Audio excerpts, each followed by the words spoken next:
একেই বলে বাবা মায়ের প্রতি সন্তানের প্রকৃত আত্মার টান।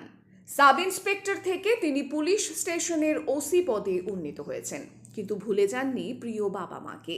খুব কাছ থেকে তাদের অকৃপণ আশীর্বাদ মাথায় নিয়ে নতুন দায়িত্বভার গ্রহণ করলেন ছেলে। এসআই থেকে ওসি পদোন্নতির খবরটা সর্বপ্রথম তিনি জন্মদাতা বাবা মাকেই জানিয়েছেন।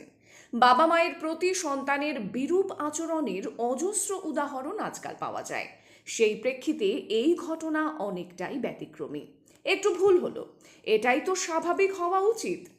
কোচবিহার জেলার ভারত বাংলাদেশ সীমান্তবর্তী এলাকা মেখলিগঞ্জ।